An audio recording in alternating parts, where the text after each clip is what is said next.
everyone. Welcome to another episode of the Australian Ghost Whisperer.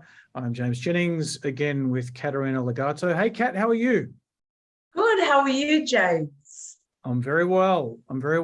And I'm excited to hear some of your stories on today's episode because we're going to be talking about the topic, can our deceased relatives, our loved ones who have passed on, can they actually stick around and haunt us? And even if they are around, are there ways to communicate with them? So maybe let's look at the first part of that question, which is like, can they actually stick around, Caterina, and for want of a better word, haunt us? Yes, it can feel as though they're haunting us, but they're not really. Sometimes they're just sticking around because they feel as though they haven't had a chance to say a goodbye or relay a particular message to their loved ones. So they actually are not able to make that final crossing over into the spirit realm until they've been able to relay that message. Right. So it's often a case of they have something they need to communicate first before they, I guess, go to a place. Sometimes people will die suddenly. And so there hasn't been a chance to say goodbye. There hasn't been a chance to sort of finish up things. So they will hang around and hope that that person, their loved one, will sort of be able to tap in or tune into them so that they can have that last conversation. And that can sometimes be difficult, obviously, because if you've lost a loved one, first of all, you're in the depths of your grief. And it's very difficult to be able to really tap in or tune into clearly. Sometimes that the person who's passed away will try and communicate through the dreams, because once you're asleep, it's much easier. You leave your body and you actually meet up in the spirit realms, and you're able to communicate that way. But again, that's dependent on, is that person open to that? It just really depends. If someone is in deep grief, then it can be quite difficult to receive that message. Yeah. And like there was a particular case that I spoke about on a live video I did. This poor woman, she had a dreadful marriage with her husband, he was very nasty to her. He bullied her, threatened her all her life. And of course, when he died, he did not cross over. He still wanted to hang on to the home and hang on to her. And he was like, really pulling things off the walls. And he was just an angry man. I mean, it was really horrible for her. And she was beside herself because she didn't know what to do.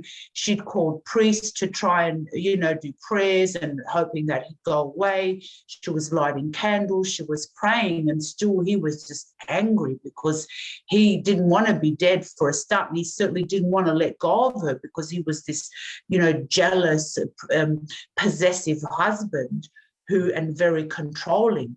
So it really took, I got a phone call from the family, for me to go over there and help them with that situation. And I know that when I got there, I could see him and he was just glaring at me. He was really angry and he was very upset because he knew that I was there and it was about him. So I really had to find a way to corner him so that I could contain his energy and all his anger. So I actually got her to go into her bedroom and shut the door behind the bedroom. And then once I did that, obviously he followed. And I was able to, obviously using a lot of energy, I was able to contain him. And it took quite a bit to help him and to cross over because he just didn't want to let go. And plus he was afraid. He was afraid to die. He was afraid that he was actually dead, and he was afraid of, what he had to confront because, when you die, you've got to confront yourself. You can't hide anyway. I mean, whilst we're in our bodies in the physical world, we can often suppress emotions and feelings, and we've got our bodies we can hide behind. But when you're in spirit, you don't have that container any longer. So when you cross over, you will have to confront yourself. It's like this big mirror where you're going to have to face all the aspects of yourself. And so he was very resistant. It took quite a bit of time. Finally crossed him over, and this feeling of the whole, almost the whole room changed from dark to light. You know, it was like this relief of this horrible monster. He was really horrible. I mean, you know, I just don't like abusive men. I'm sorry. I know there's abusive women too, but you know, I just felt so sorry for her. But then there's been instances where, you know, a wife's lost a husband, a loving husband who, you know, was still hanging around. There was one case where he hadn't had the chance to actually, they'd never talked about her moving on, and he really wanted to let her know that he wanted her to move on and be happy, and that he gave her his absolute blessings, because they were both young, and obviously he didn't want her to think that, you know, she didn't want her to make a monument of their marriage, but he actually wanted to relay this message like, please, you know, go on and love someone else, you know, live your life. It'll make me happy to watch over you, to see you happy. So that was another beautiful case, a happy one where, and after he was able to relay that message through me again, then, you know, we both sat and we brought in the light, and kind of he was off and into the spirit world.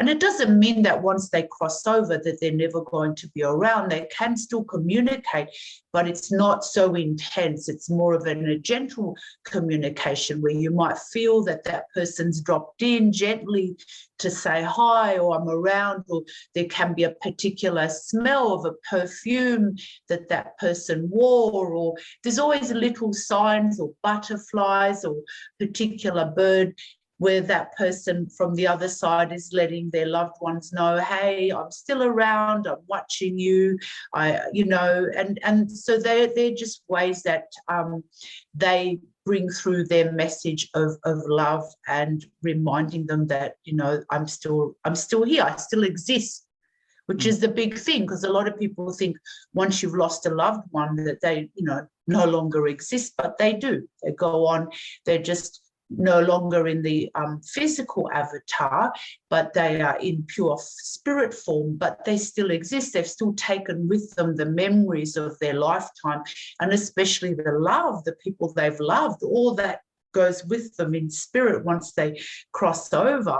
So, and that's eternal. We, through many lifetimes, we always keep gaining these eternal memories, and so it's like this continuation of, you know, this journey of the people that we've shared our lives with, and the love that we've had for all the people that we have shared our lives with. Yeah, wow. I have so many questions from hearing all that. I'm gonna backtrack back a little bit. So let's talk about the guy who was a bit nasty. So he was obviously letting his wife know he was around in a very aggressive manner. But he was aggressive through the marriage. Yeah, right. So how did you actually get him to let go willingly and leave? Like, did you do? Or was so the first thing I have to do is contain the energy of the person, and I do that using energy, using healing light. So the healing light, the more I was channeling the healing light, obviously the more it was beginning to calm him, because it was reducing that anger, it was reducing all that emotional turmoil that he had. So then once I was able to channel that healing towards him, there's often a lot of help, like, you know, spirit guides coming in and helping to soothe the person and to calm them, and to help them to just realize that, you know, they need to take a step back, that they can't just be hanging around in the 3D world any longer. So as they start to begin to feel the light, then I felt that he began to let go of his anger. It's almost like a softening effect. It's like almost seeing, you know, imagine yourself as you're starting to fall asleep and your body gets really relaxed and you just, you know, you're ready to float off. Well, that's a little bit of what it was like for him. The light was softening him, it was healing him, it was, wrapping him in this love, this divine love, that it enabled him to just kind of drift. And as he began to drift, then I was able to kind of raise the energy and help him to cross over to the other side. Right. So that at least he was out, into the dimensions of the spirit world. I see. So it's the same sort of thing for everybody. It's just that it depends as how willing they are to let go and cross over. Mm. Yeah. It's it's the same when I do a house clearing, even if the spirits in the house have got nothing to do with the people who live in the home, they're just lost souls have just drifted into a particular environment. It's always that same sort of process of, filling them with light and love and calming them down, because, the death process, unfortunately, for many people is something very unknown. And people don't know how to react to the dying process, and especially when people have died in circumstances of an accident, died quite suddenly where they haven't had a chance to prepare or think about it, then it can be incredibly overwhelming for that spirit. So the natural instinct and reaction is to hang on to what you know, because you forget. If through every lifetime we've had our memories wiped, so you forget what the spirit world is like, even though that's probably our true home, you forget that. And so it's the unknown, and they don't know what am I going to be alone? What's going to happen to me? It's very, very frightening. And you really, I feel so much compassion for them, because I can see the fear in their faces and in their energy field. So by channeling that light and love, it's almost like they feel that love, that overwhelming emotion and love, and that helps them to soothe and calm down and trust a little bit. And sometimes what happens also is that there's always someone from the other side who may show up. It could be, another family member, or even sometimes pets have shown up to encourage that spirit that you're not alone. Look, we're all here. And so they often then feel much better. And it's a process where they're able to be almost rebirthed back into the spirit world. Right. So that's how the process is for all lost souls. And skipping over to the story of the loving husband who was hanging around. So how was he presenting himself to his wife? What was he doing? So he was basically, she was quite a sensitive woman. So she was very intuitive, and she was worried. She understood that her husband needed to cross over, and she was very worried because she didn't want him to hang around, because that's not good either for the spirit to be hanging around feeling lost. But so she was worried. That's why she came to see me, because she was worried that, I don't want him to hang around. Although I'm crying, I'm grieving, I want him to go home. I want him to get the healing and the love that he needs on the other side. And so she came to see me because she was just feeling him in the house and in her car. And it was kind of like wherever she was really feeling his presence. And although she was grieving and crying, and it was hard for her to really make that connection. Although she was talking to him, she kept saying, please go home, please go home. I'm going to be all right. Let me cry. I'm going to be strong. I'm going to be okay.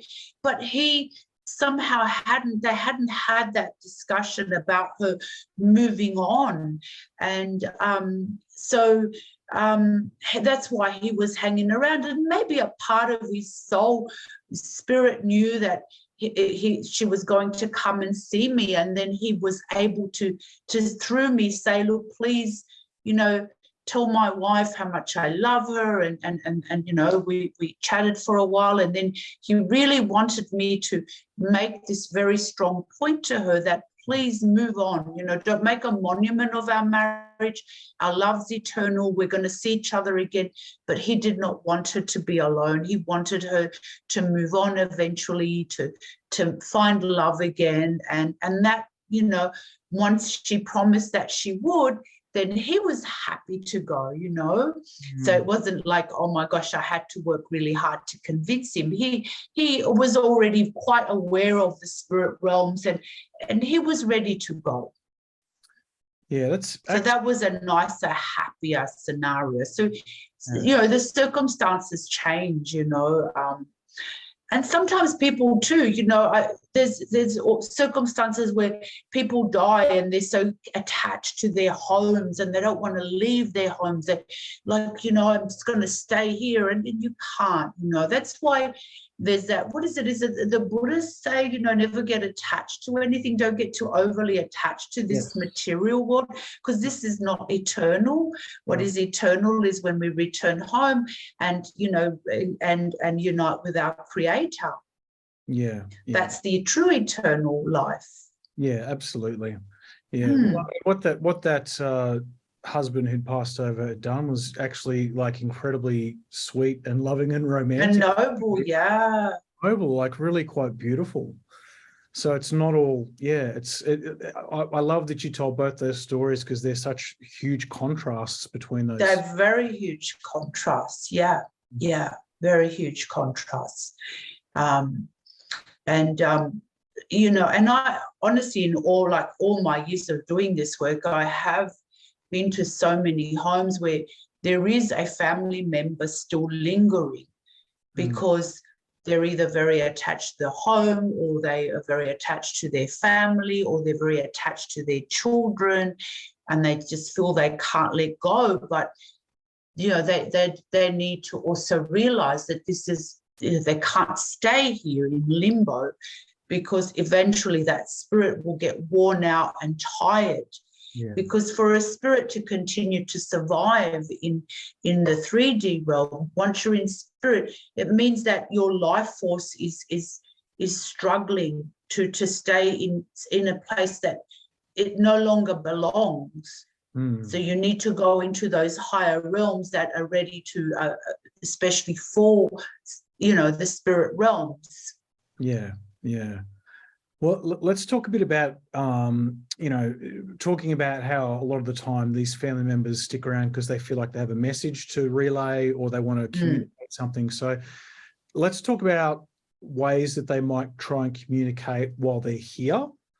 And then I also want to talk about if they're able to communicate when they actually do cross over, because it sounds like when they're here, they're still earthbound. It's much easier for them to make their presence known, and it sounds like it's harder when they actually cross over. So can you talk a bit about? But they think, that's an illusion though. It's not really harder. Once they've crossed over, what will always connect people to each other, whether they're dead or alive, is the love between them.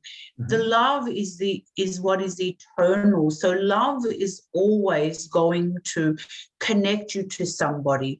And when you think of somebody who's passed over, you are actually connecting with them. I always say to people, if you want to connect with a loved one on the other side, just go into your heart, talk to them from your heart, because it's the language of love that they will now recognize. It's not so much the verbal, but you know, you can speak to them through your heart. Our heart's love has its own language. You know, and when you feel love for somebody, sometimes, you know, there's no need for words. You're just feeling the love. You're sending that thought to that person. That's how they will pick it up from the other side. And like I always say, it's sometimes much easier for loved ones, both physical and those that have passed away, to connect through dreams, because in the dream state, you know, the physical person is able to leave their bodies and go and visit the spirit realm. So you'd be surprised how many times people actually spend time with loved ones on the other side through their dreams. Sadly, though, most people don't remember their dreams because they wake up with an alarm system, or they're waking up really fast, or that, you know, so it takes time. And if you train your mind to recall the dreams, to set that intention that I will recall my dreams, eventually you will start to recall your dreams. It's just a matter of waking up gently, spending a few moments with your eyes closed and just trying to recall your dreams. And you might find at first you have little snippets, or through the day you might find, oh my gosh, I think I remember something. But eventually, the more you practice this and the more you set the intention to recall your dreams, you'd be really surprised how much connection goes on with loved ones on the other side. There's no limit to it, really. It's the limitation only comes from feeling limited, from feeling that my loved one has gone and I don't know how I'm going to communicate. I can only do this through a medium like myself and who's going to pass on messages. But if you open up your heart to it and use the dream time to set your intention that you're going to be with your loved one, you shall be. Once we leave the avatar body, we are free to visit into the spirit realms, because our soul's used to the spirit world, where that's where we've come from. So that it's comfortable. It's what we know. We just forget here with the mind wipe we get before we come into the 3D dimension, and then we get caught up with all the physical reality stuff that we forget that we really are spirit beings here having, this physical experience, and the spirit world is really our true home. Yeah, absolutely. So if you open up to that and start to accept that, then you know that you can communicate with loved ones on the other side. Even through meditation is another way, of quietening your mind, getting all the thoughts out of your way and just thinking of that person, feeling them in your heart, and slowly you will begin to open up the communication, the channels of communication between you and your loved one. It all takes practice. We haven't been taught this.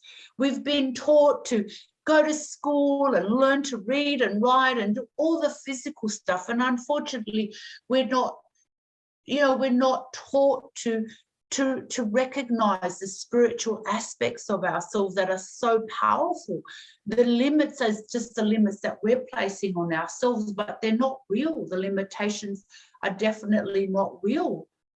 We can communicate with spirit just the same as people communicate with their spirit guides or with their angels. It just takes time setting that intention, but you can definitely connect with your loved ones. Yeah, absolutely. And I mean, personally speaking, I know that I always liken it to, it's like exercise. It's like if you are exercising, particular muscles, the muscles get strong. If you don't exercise those particular muscles, that's right, go dormant. So, when I meditate and focus on connecting to the other side, it happens. And sometimes I'm surprised at how easily it happens and how strong that connection is. And then I might let it go for a few months and I kind of go, oh, I can't do that anymore. But then when I sit down with the focus and the intention to do it and to connect, it starts happening.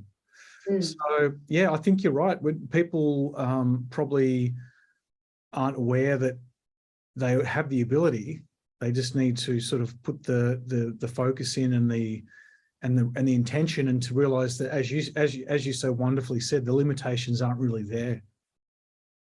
There are no limitations. It's only the limitations that we believe in. And also fear comes into it. People are afraid. Sometimes they're like, I'm scared to talk to someone, even if it is their family members. Oh my gosh, I've had so many people go, oh my God, I felt my grandma come and visit me. I woke up one through the night and I saw my grandma sitting on my bed and it scared the shit out of me. So if they're going to be scared, then their loved one isn't going to, obviously haunt them that way. So you've got to be willing to not be afraid and know that really, nothing bad's going to happen when it comes from your heart. You know, if you're just trying to connect spirit, any random spirit, then you're going to get in trouble, because you're going to connect with some nasty spirit, and it's not going to end well. But when you are connecting with somebody that you love through your heart, that's the protection. The greatest protection is love, because love is God and God is love. And when you do something from your heart, with the true purity of your heart, it's not going to go wrong, and you're going to be fine. Yeah, absolutely.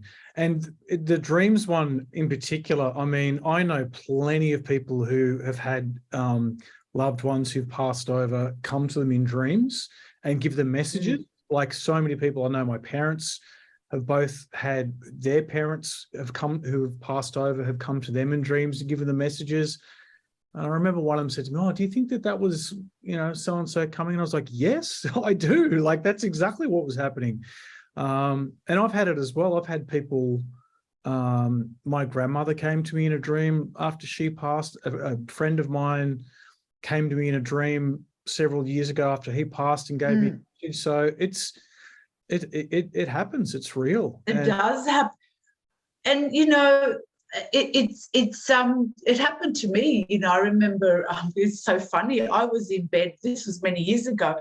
I was in bed reading a book. I was deep into this book, and I'd had a girlfriend who'd passed away. And, I was deep in this book, and then I felt her, she was a petite little thing. I felt her little hand come and hold my hand, and I just jumped out of my the book went flying, and she's just standing there laughing at me, and she goes, "Now, really, you of all people got scared?" And I'm just like, I wasn't expecting you to drop in and hold my hand. So it was so funny, and just the look on her face, I could just feel that we were both having this laugh, So I think it's just, unfortunately, we've lost, who we really are. We are these incredible spirit beings, and we can communicate. There doesn't ever really need to be a goodbye. When someone passes away, it's just know that you can communicate with them in a different way that you did physically. Yes, physically, when we meet up, we connect, we visit each other. But when they're in the spirit world, if your heart's open, you don't even have to get in a car and meet anywhere. They're just there. Yeah. The moment you open up your heart to them, they're there. And of course, they're getting on with their things on the other side. When a person passes, they've got their own journey on the other side also of healing, and and so sometimes they're busy with their stuff too. You can't always you can knock on the door, but sometimes they may not open that door, and it's not that they don't want to see them. It's just that sometimes they've got stuff to do. Yeah. So. But I think we are becoming much more, people I'm seeing are becoming much more spiritually aware. People are wanting to evolve spiritually and communicate, and lifting those veils that stand between us and the spirit world are definitely something that people are willing to do now. But if you're scared, then don't do it. You've got to be, if you're going to open up your heart and set that intention, they will connect with you. And then you can't just, jump out of your skin and go, "Oh my God, you came. I wasn't expecting you." And that's what happened to me. I just was so deeply in my book, and I just wasn't expecting it to show up that way. Yeah, that was the funniest thing I've ever had. Like, the look on her face, she's like, "Well, you of all people, I've scared you." It's like, "Oh no, you've got to let me know you were coming." Yeah. But yeah, I think it's a lot of fun. I think it's a beautiful way of just knowing that we are really eternal beings. And yeah, there is never a goodbye, really. And if you don't do it, you know that once you pass away, that they'll be there waiting for you. Yeah, well, I think that's probably a beautiful way to end this episode, Caterina. And I'm sure it will bring a lot of comfort to people to hear that. I hope so. Yes. Yeah, but I mean, Your loved ones are never far away. exactly, and it's all about keeping them in your heart. And if you love someone, that's where they always are. Love is eternal. Yeah. All right. Well, on that lovely note, let's sign off for this week. Thank you everybody for tuning in, and we will no doubt see you again very soon for another episode of the Australian Ghost Whisperer. Absolutely. And hit the subscribe button, please. Support us. Yes. Go, Caterina. Let's go with the hard sell. Subscribe. Subscribe like so we can keep shooting out the videos. Exactly. So the algorithms know that we've got a bit of love and start. And we're alive and we've got love. Yeah. Thank you, everyone. Lots of love to you all. Yeah. Thanks, everyone. Bye-bye. Bye-bye. Bye, James. See you again.